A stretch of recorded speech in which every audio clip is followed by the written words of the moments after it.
Viewers आने वाले scenes में आप देखने वाले हैं कि खबर अब और उसकी फैमिली झूठी हमदर्दी देने के लिए इमरान साहब के पास आती है और कहती है कि आपकी शादी में जो कुछ भी हुआ हमें बहुत ही ज़्यादा अफसोस हुआ, क्योंकि हम भी यही चाहते थे कि आयरा की शादी खुशी खुशी वहीं हो जाए जहां वो चाह रही है, मगर ऐसा नहीं हो पाया। अब तो आप लोगों की मोहल्ले में और इर्द गिर्द के लोगों के सामने काफ़ी ज़्यादा बेइज्जती हो चुकी है, जिस पर इमरान कहता है कि जो कुछ होना था हो गया, अब हम भी वो सब भुलाकर आगे बढ़ने की कोशिश कर रहे हैं। और रही बात आयरा की शादी की, तो आयरा इस बारे में अब कुछ भी नहीं सोच रही है और मैं भी अब यही चाहता हूं कि वो अपने करियर पर फोकस करे। मगर दोस्तों अब ऐसे मौके पर खबर इमरान साहब से बोलता है कि अगर आप चाहे तो मैं अब भी तैयार हूं आयरा से शादी करने के लिए। का आपको यकीन दिलवाता हूं कि उसे कभी भी जिंदगी में परेशानी नहीं होगी। कम से कम मैं कामयार की तरह झूठा दिखावा तो नहीं करता हूं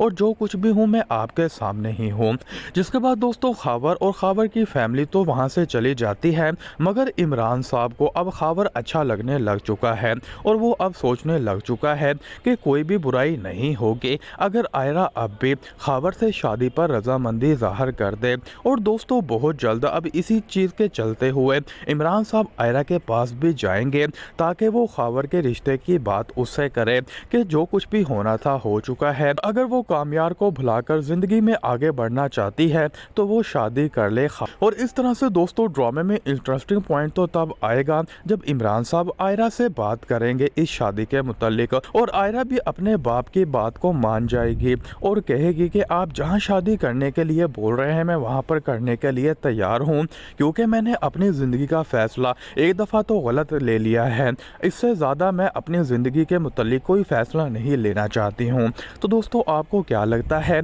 कि तब ये शादी हो पाएगी? अपना हमें कमेंट बॉक्स में लाजमी बता दें।